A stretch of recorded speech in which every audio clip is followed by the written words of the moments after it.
하나님 말씀 구약성경 시편 129편입니다. 하나님 말씀은 구약성경 시편 129편입니다. 1절에서 8절까지 봉독해 드립니다. 899쪽 되겠습니다. 이스라엘은 이제 말하기를 그들이 내가 어릴 때부터 여러 번 나를 괴롭혔도다. 그들이 내가 어릴 때부터 여러 번 나를 괴롭혔으나 나를 이기지 못하였도다. 바까는 자들이 내 등을 갈라 그 고랑을 길게 지었도다. 여호와께서는 의로우사 악인들의 줄을 끊으셨도다. 무릇 시온을 미워하는 자들은 수치를 당하여 물러갈지어다. 그들은 지붕의 풀과 같을지어다. 그것은 자라기 전에 마르는 것이라.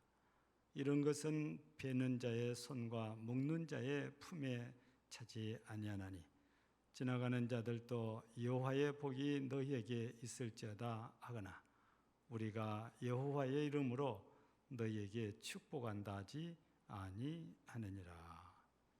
아멘.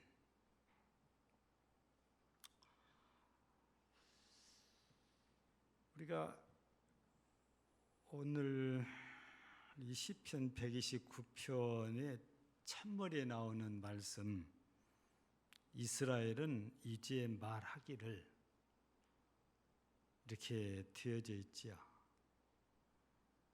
이 말씀은 그냥 쉽게 표현하면 이제 이스라엘은 말한다, 이런 의미를 갖고 있지요.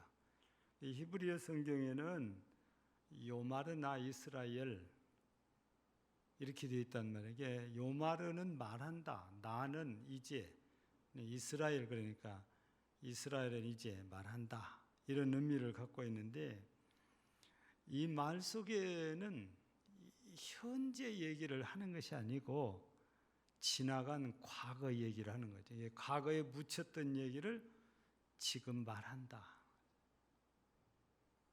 예를 들면 우리나라도 이 지나간 역사지만 한때 대통령이 피격당하는 그런 적이 있잖아요. 그때 그 자리에 있었던 사람들 가운데 그 시대는 아무 말도 못하고 입 딱 다물고 쥐죽은 듯이 살았어요. 근데 세월이 흘러서 정권이 바뀌고 또 바뀌면서 이제는 말할 수 있다 해서 그때 당시의 상황을 말하는 사람들이 생겨났던 거지요. 이스라엘도 지난 과거를 이제는 말할 수 있다. 근데 이렇게 말할 수 있는 것은 좋은 일 같으면 처음부터 말을 했겠지만 안 좋은 일이니까, 힘든 일이니까, 괴로운 일이니까, 고통스러운 일이니까, 슬픈 일이니까 자랑스럽지 못하니까 꾹꾹 참고 누르고 있다가 이제는 말을 할 수 있다는 것은 이제는 상황이 좋아졌다는 얘기지요. 그래서 과거를 이제는 내가 마음껏 말할 수 있다, 그런 얘기지요. 그런데 이 말씀, 이스라엘은 이제 말하기라는 이 말이 바로 앞에 124편 1절에도 나와 있고 118편 2절에도 나와 있죠. 똑같은 말입니다. 그런데 124편 1절의 말씀을 잠깐 우리가 살펴보면 이스라엘은 이제 말하기를 여호와께서 우리 편에 계시지 아니하셨더라면 우리가 어떻게 하였으랴. 우리 이 말씀을 조금 풀어보면 그래요.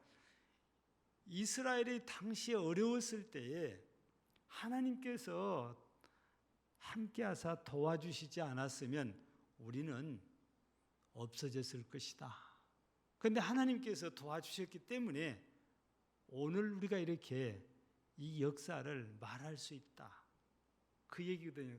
이렇게 말한다는 것은 그 끝자락에 뭐가 들었을게 돼요? 그 속에 감사라는 이 마음이 들어있는 거죠. 과거에 힘들었는데, 아팠는데, 괴로웠는데, 고통스러웠는데 하나님께서 도우신 얘기, 하나님께서 은혜신 얘기, 하나님께서 구해주신 얘기, 이 얘기를 이제는 말할 수 있단 말이에요. 그렇다면 그 속에 이 말하는 사람이 마음속에는 감사의 마음이 꼭 들어 있다는 말씀이거든요. 그래서 오늘 우리가 살고 있는 이 시대가 뭐 어렵다고 하면은 어떤 사람들은 이해를 잘 못할 수도 있어요. 그런데 어렵다는 말은 누구나 다 하고 삽니다. 물론 우리보다 어려운 그런 나라들을 보면 우리는 어려운 게 아니고 배부른 소리 한다고 그랬죠. 그러나 우리 수준에서 볼 때 어려운 거지요. 예. 근데 우리가 어려운 이런 시절들이 있다는 것은 고생을 했다는 것인데, 그래서 사람마다 자기만의 스토리가 다 있대요. 지금을 보면은 저분은 정말 복되게 편안하게 살았겠다, 그렇게 볼 수 있는데, 지난 과거를 돌아보면 남들은 기억하지 못하고 남들은 알지 못하는 나만이 아픈 얘기, 나만이 슬픈 얘기, 나만이 어려운 얘기가 있다고 말입니다. 그런 얘기를 이제는 말할 수 있다, 그거든요. 그래서 오늘은 이 시편 129편에 있는 말씀을 통해서 이제 우리가 함께 은혜를 나누고자 하는데, 이스라엘 얘기입니다. 이스라엘 얘기면서도 그 속에서 이제 그런 얘기를 하면서 나는 나의 과거를 한번 되돌아볼 수 있는, 그러면서 우리도 이스라엘이 이제 말할 수 있는 것처럼 나도 말할 수 있는 그런 은혜로운 성도들이 이렇게 되었으면 참 좋겠다 싶은 마음입니다. 그래서 먼저 우리가 기억해야 될 일은 1절, 2절을 이렇게 보니까 어떤 말이 이렇게 반복됐냐면, 어릴 때부터 여러 번 나를 괴롭혔다. 내가 어릴 때부터 여러 번 나를 괴롭혔으나. 이 말씀 속에 이스라엘은 개인이 아니고 한 민족이요 나라잖아요. 이스라엘이 과거에 어렸다는 것은 과거를 말해요. 과거에 이렇게 힘들고 괴롭고 고통스러운 이런 아팠던 때가 있었다는 것인데, 근데 그냥 가만히 있으니까 아픈 게 아니고 누군가 제3자가 괴롭혔어요. 그래서 오늘 본문에는 1절에서는 그들이 내가 어릴 때부터 여러 번 나를 괴롭혔다, 그들이라고 되어 있잖아요. 이게 제3자가 이렇게 괴롭힌 자가 있어요. 2절도 똑같습니다. 그들이 내가 어릴 때부터 여러 번 나를 괴롭혔으나. 이스라엘의 괴로움을 당한 것은 그냥 괴로운 게 아니고 누군가가 이스라엘을 괴롭혔는데, 여기서는 그들이라고 표현된 걸 봤을 때 한 나라나 한 사람이 아니고 여러 나라 내지는 여러 사람이었다, 이렇게 우리가 복수로 우리가 이제 받아볼 수가 있지 않아요? 이게 이렇게 어렵고 힘든 일, 고통스러운 일, 아픈 일, 이런 것은 우리가 색으로 표현한다면은 어두운 색깔. 그래서 미술 치료를 하는 이런 곳에 가서 보면 그림을 그리라고 그러죠. 그림.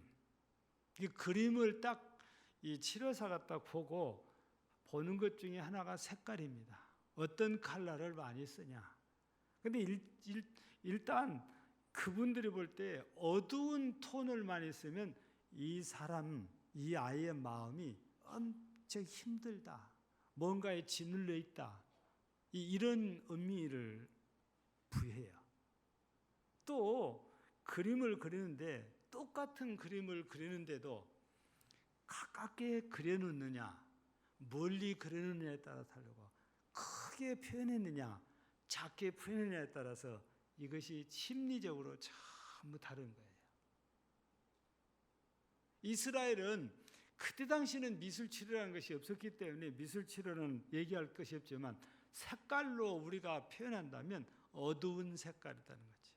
우리도 역시 살다가 보면 이렇게 어두운 색깔을 표현해야 될 정도로 어렵고 힘들고 아프고 괴롭고 고통스러울 때가 있는데, 이스라엘이 얼마나 어렵고 고통스럽냐면 3절에 보니까 밭 가는 자들이 내 등을 갈아 그 고랑을 길게 지었다 그랬어요.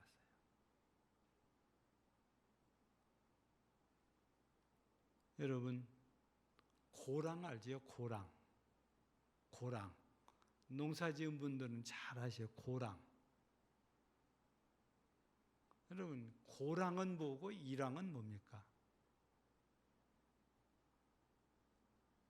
김숙 권사님 잘 아실 것 같아요. 고랑이 뭐고 이랑이 뭐예요? 여러분, 농사를 지려면 요즘은 기계, 로타리라는 기계가 있어가지고 그 관리기가 이게 딱 지나가면 가운데 고랑이 딱 타지고 양쪽에 이렇게 두둑이 쥐어져요. 두둑을 가리켜서 이랑이라고 그래요. 곡식을 심을 때는 고랑에 심는 게 아니고 이랑에다가 심어요. 이게 고랑은 파인 곳을 말합니다.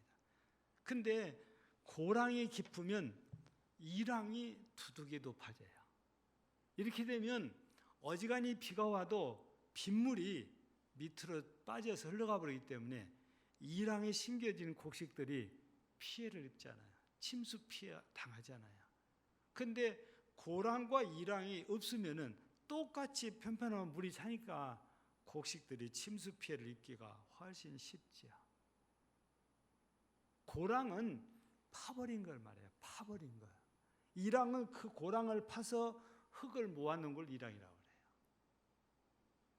그러니까 이스라엘 백성들이 등에 고랑이 깊게 패일 정도로 고랑을 지었다고 말해요.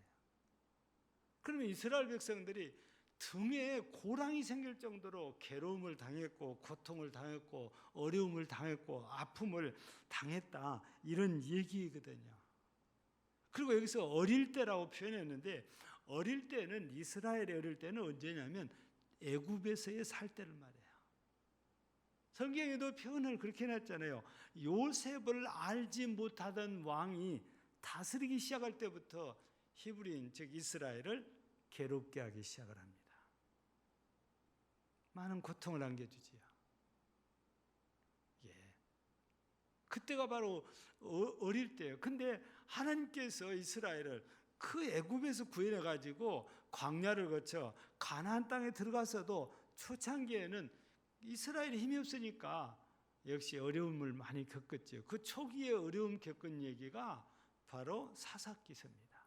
물론 이스라엘이 하나님의 말씀을 순종하지 않고 거역한 결과이기도 합니다. 예. 너무 고통을 많이 당해요. 어려운 일을 많이 당했던 거지요. 이스라엘의 그 어렸을 때라는 것은 바로 애굽에서부터 가나안의 정착 시기까지를 어린 시절이다 이렇게 말하죠. 그런데 이거는 이제 이스라엘 얘기고 우리네 현실 얘기를 하면 그래요. 우리 현실 속에서도 마음이 고랑이 파질 정도로 상처를 입은 사람들이 있어요. 이 고랑이 파지면 이게 메꿔지는데 시간이 많이 걸리고 많은 노력이 필요해요. 이 상처가 한 번 나면 아무러진 것 가운데도 흔적이 남아요. 한 번 흔적이 남으면 작은 일로도 또 상처를 그 자리가 또 상처를 받아요. 그게 마음이거든요. 우리의 몸은 이쪽에 상처를 받다가 났을 때 이쪽에 상처 나면 또 다른 곳이 때문에 달리 생각하는데 마음은 그렇지가 않아요. 똑같은 자리가 또 상처를 받아요. 학교 가면 같은 학생들이 왕따 시켜서 돈 뺏고 들교 패고 우리나라 같은 게 보면 죽기까지 해요. 당하는 애들의 마음에는 얼마나 깊은 고랑이 생기겠어요. 같은 회사에서도 동료들끼리 선후배 간에 그런 경우들도 있어요. 직장에서도. 가정에서도 아내 때문에 남편 때문에 서로 간에 이런 깊은 상처를 받는 일도 생깁니다. 부모가 자식에게 상처를 줄 수도 있고 자식이 부모에게 상처를 줄 수도 있어요.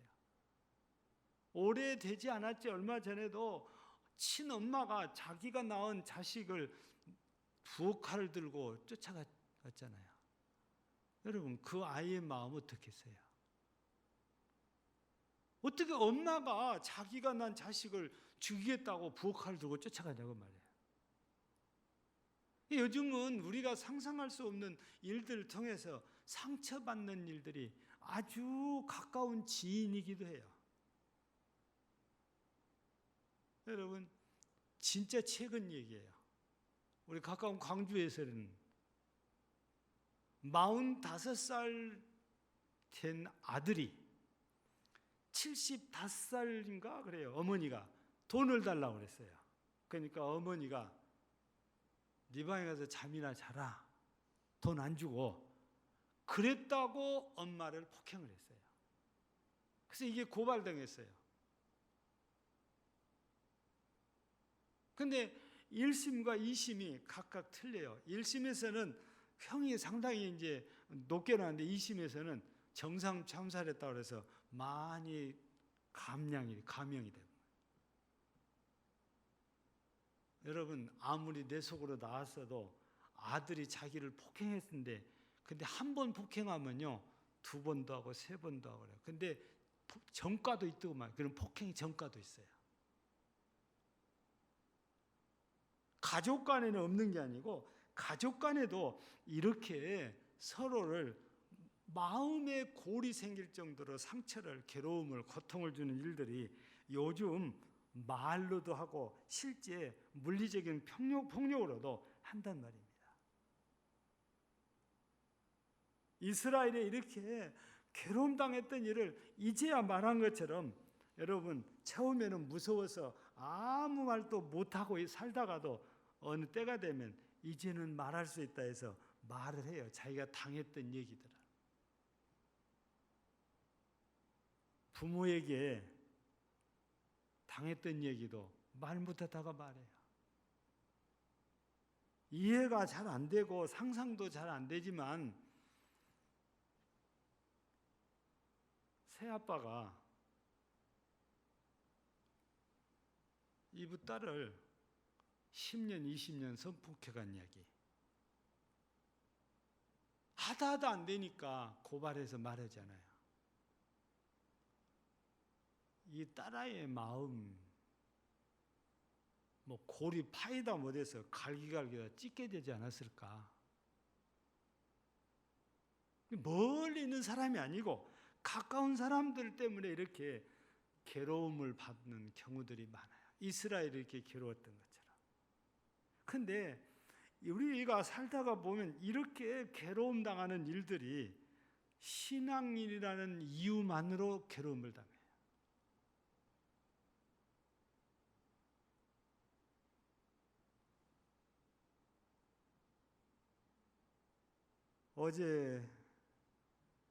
어제에도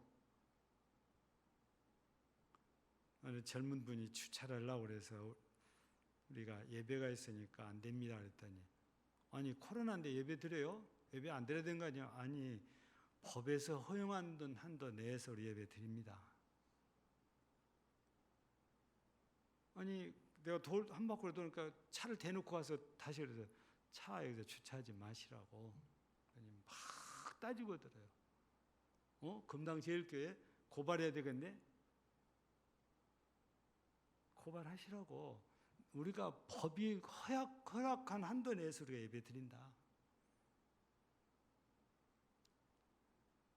차를 대놓으면 이틀이고 3일이고 안 빼요. 예전에 저한테 쌍말을 하고 간 젊은 친구예요. 그래도 여전히 자기는 주차 잘 해놓고 다닙니다. 우리가 평일에는 누구한테도 이렇게 제재 안 하거든요. 근데 주일 돌아오면 성도들 때문에 차를 다 옮기도록 요구를 하거든요. 평일에 잘 썼으면 주일만이라도 교회가 쓸 수 있도록 배려를 하는 것이 상식이잖아요. 주변 사람들은 안 그런 것 같아요. 자기가 불편하면 교회를 욕을 합니다. 다른 이유가 없어요. 신앙인이라는 것 때문에, 그것 때문에 폭력을 당해요. 물론 육신적인 것보다도 언어의 폭력을 또 심리적인 폭력을 많이 당할 수 있지요. 이 폭력은요, 높은 자리에 있다고 안 당한 거 아닙니다. 성경에 보면 다니엘은 그때 당시에 왕 다음이에요. 총리 중에서도 으뜸이었으니까. 근데 밑에 있는 총리들이 들쑤셔가지고 사람들을 모아서 다니엘을 잡으려고 그러잖아요. 그래서 왕은 자기 높여준다니까 좋아가지고 볼 것도 없이 그냥 바로 딱 두 장을 찍어줬는데 목적이 다니엘 잡기 한 거예요. 그럼 다니엘이 저 밑에 있으니까 그런 겁니까? 아니에요. 요즘은요, 높은 데 있어도 아무 소용없어요. 사람들이 합세가지고 저 사람 나쁜 사람 이렇게 그냥 막 떠들면은 사람 나쁜 사람이 돼버린 거지.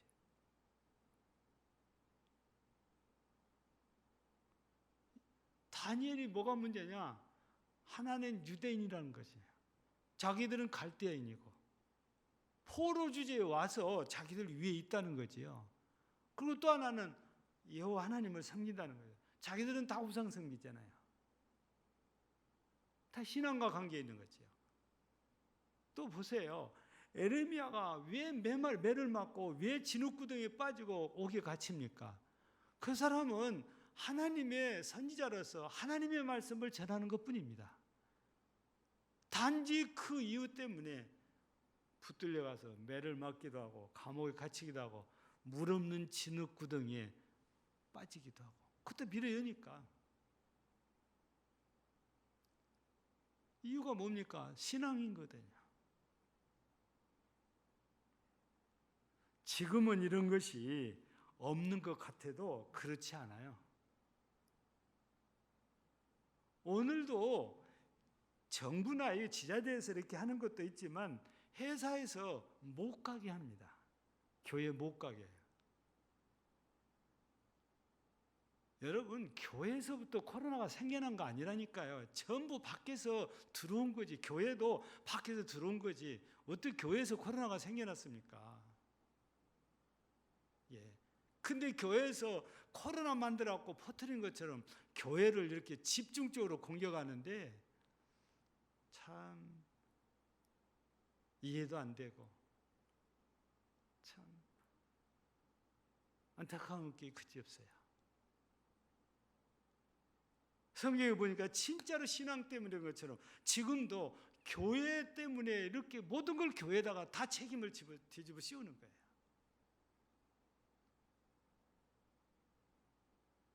여러분, 우리가 정부 잘 따라야지, 협력해야지요. 근데 공정해야 돼요.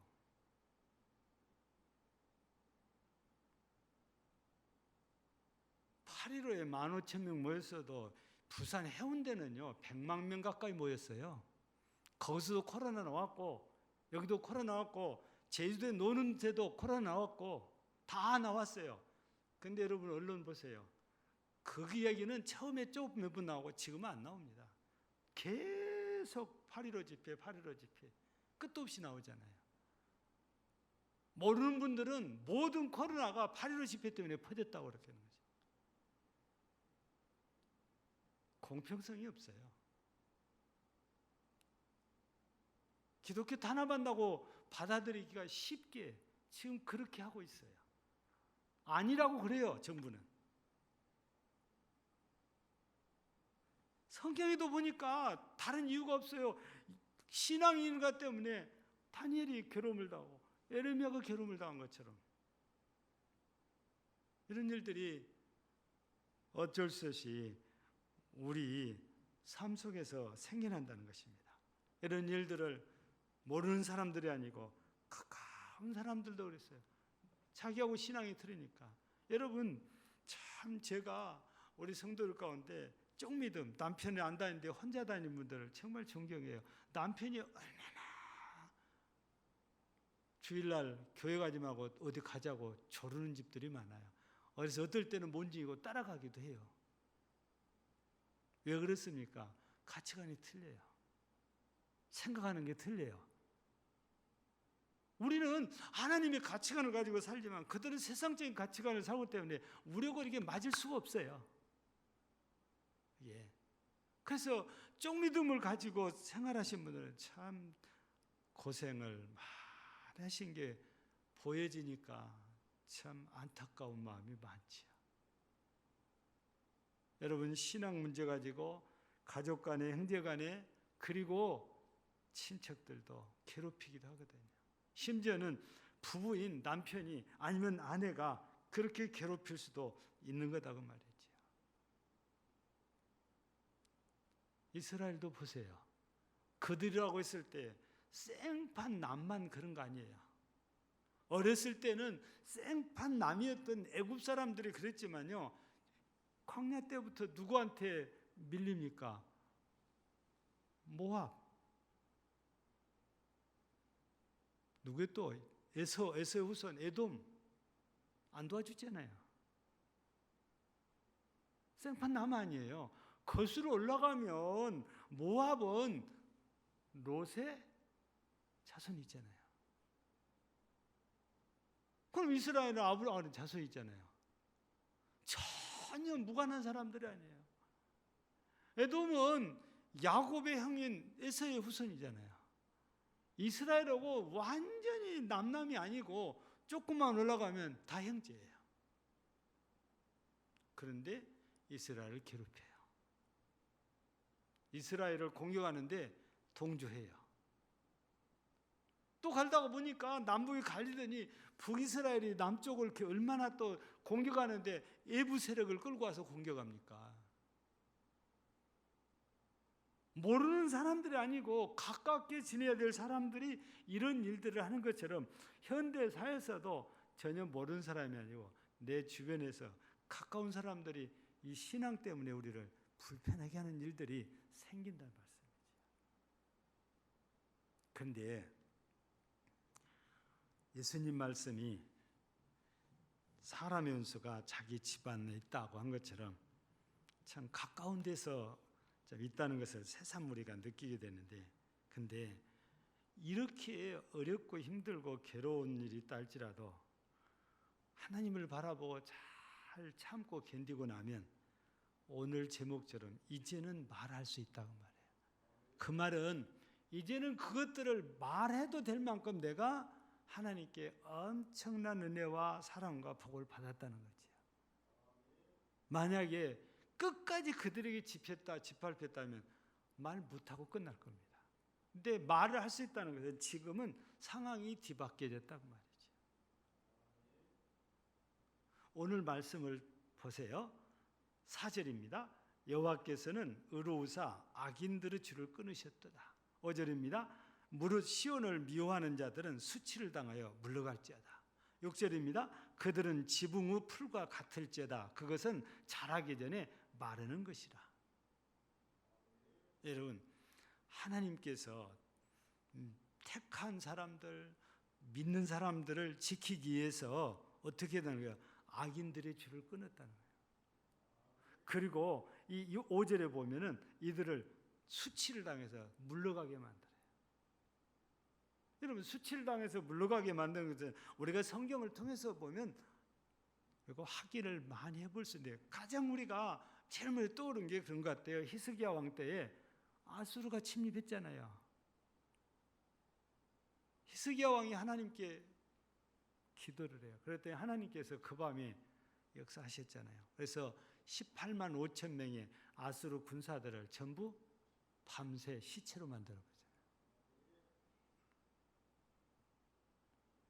여러분, 이 군사를 이끌고 왔던 왕이 막 창피해갖고 혼자 도망갔는데 자국이나 들어가니까 두 아들이 자기 아버지를 죽이잖아요. 하나님을 우리가 신뢰하고 하나님을 붙들었을 때 하나님께서는 이렇게 자기 백성을 지키고 구해주신다는 거지요. 예. 그래서 우리가 어려울 때일수록 우리가 은혜를 체험할 수 있는 기회라고 믿고 더욱 하나님께 가까이 나와야 되고 더욱 하나님께 엎드려야 되고 더 하나님을 불러야 됩니다. 그러면 하나님께서 틀림없이 오늘 여기 있는 것처럼 악한 자들을 끊어서 쫓아보내고 수치를 당하게 하고, 그들이 아무리 살려고 해도 지붕 위에 풀이라는 것은 뭐예요? 싹이 났다가도 햇빛 나면은 흙이 없으니까 전부 말라 죽어버려요. 그냥 별 것이 없어요. 그래서 여기는 전에 자라기 전에 마르는 것이다 이렇게 되어 있어요. 하나님께서 택한 자들을 보호하시기 위해서 그 대적자들을 이렇게 다 심판하시고 멸하시겠다는 건데, 여러분 우리가 여기서 한 가지 조금 짚고 넘어가야 될 것이 뭐냐면, 나를 괴롭히고 나를 힘들게 하고 내 마음에 고랑이 생길 정도로 아프게 한 사람들이 내 가족이고 내 지인들이라면, 이 사람들이 하나님의 심판을 당해서 받아서 망한다면 우리 마음이 편할까요? 절대 그러지 않잖아요. 그래서 우리가 마태복음 5장을 보면 팔복을 얘기하면서 맨 마지막에 그런 말씀을 주시잖아요. 너를 핍박하는 자를 해서 뭐라고 그래요? 저주하지 말고 축복해라. 그 말씀을 주시는 거잖아요. 우리가 진짜 우리를 괴롭힌 사람들하고 경쟁을 해서 이기는 것이 뭐냐? 나는 잘 되고 그 사람들은 망하는 거냐? 아니에요. 세상 사람들은 그렇게 생각할지 몰라도 우리 그리스도인들은 그러면 안 됩니다. 우리가 진짜 승리하고 이긴 건요, 나도 하나님의 은혜를, 하나님의 복을 받아서 잘 되고 저 사람이 나처럼 예수 믿고 변화돼서 잘 되는 거예요. 그게 진짜 승리한 겁니다. 저 사람 망하고 나만 잘 되는 게 승리한 게 아니에요. 여러분, 내 가족이 망하면 어떻게 되겠어요? 그러면 안 되잖아요. 저 사람이 도리어 나처럼 변해가지고 하나님 섬기고 하나님의 복을 받아야 내가 이긴 거다 그 말이에요. 그러려면 방금 말씀드린 대로 나를 핍박하는 자리에서 축복하라는 이 주님의 말씀은 당연한 거죠. 꼭 그렇게 해야 될 일이다 그 말이에요. 나중에는요, 이 사람들이 변화되면 나에게 상처였던지를 떠올리면서 와서 틀림없이 미안하다고 할 거예요. 내가 그때 몰라서 그랬다. 내가 하나님을 몰라서 그랬다. 내가 당신을 몰라서 그랬다. 그게 진짜 이긴 거다 그 말이에요. 내 앞에 망해가지고 도와달라고 질질 끌고 짜고 따라다니, 이게 아니다 그 말이에요. 그게 우리 그리스도인들의 모습이거든요. 사랑하는 성도 여러분, 이제 말씀을 정리하겠습니다.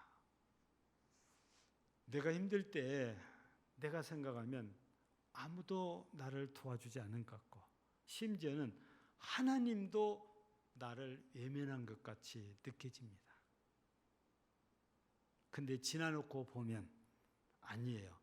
하나님께서 그때 함께 하셨고, 하나님께서 나를 붙들으셨고, 하나님께서 나를 도와주셨고, 하나님께 나를 구원해 주셨다는 겁니다.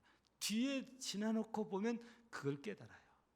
그걸 깨닫는 순간 오늘 제목처럼 이제 말할 수 있다고 말해요. 뭐를? 하나님의 은혜를, 하나님의 축복하심을 이제 말할 수 있는 거죠. 증거할 수 있다고 말이죠. 제가 말씀드린 것처럼 누구나 자기만의 스토리가 있는데 그 스토리가 그냥 어렵고 힘들고 고통으로 끝나버리면 그 인생은 실패자예요. 그런데 하나님께 은혜를 입어서 오늘 그 스토리를 말할 수 있는 사람은 성공한 사람이죠. 그래서 여러분 모두가 오늘 본문에 이제 이스라엘은 말한다는 것처럼 여러분들도 하나님 앞에 받은 은혜를 말할 수 있는 그런 성도들이 되어지기를 주의 이름으로 축복합니다. 하나님 아버지, 어려운 때입니다. 힘든 때입니다. 이해가 잘 안 되기도 합니다. 그래도 하나님 이곳에 임재하시고 역사하시고 영광 받으시고 은혜 주신 것을 믿습니다. 하루속히 예배가 제한되는 이때가 지나가고 예배의 자유를 허락하여 주옵소서. 함께한 모든 성도들, 또 함께하지 못한 성도들, 가정에 있는 성도들도 일일이 지켜 은혜의 잔중 안에 품어주시고, 금낭절 교회와 이곳을 출입하는 모든 성도들이, 객지에 있는 성도들에게, 우리가 후원하는 교회와 사역자들의 선교사와 선교지에도 은혜를 주옵소서. 감사드리며 오늘 또 예배를 위해서 수고한 모든 이들에게 은혜 주실 걸 믿고 예수님 이름으로 기도하옵나이다. 아멘. 341장입니다.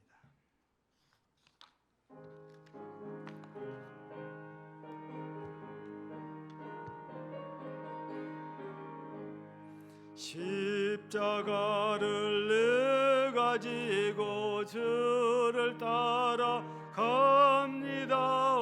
이제부터 예수로만 나의 보배 삼겠네. 세상에서 복이 영화 모두 잃어버려도 주의 평안 내가 봐왔고 영생 복을 받겠네. 주도 곤욕 당했으니 나도 곤욕 당하리. 세상 사랑 간사와 나 예수 제면시랍니다. 예수 나를 사랑하사 빛난 얼굴 보이며 원수들이 미워해도 염려할 것 없겠네. 내가 핍박 당할 때에 주의 봄에 안기고 세상 고초 당할수록 많은 애로 받겠네. 주가 주신 기쁨에 기뻐할 건 뭐하냐와 주가 나를 사랑하니 기뻐할 것뿐일세.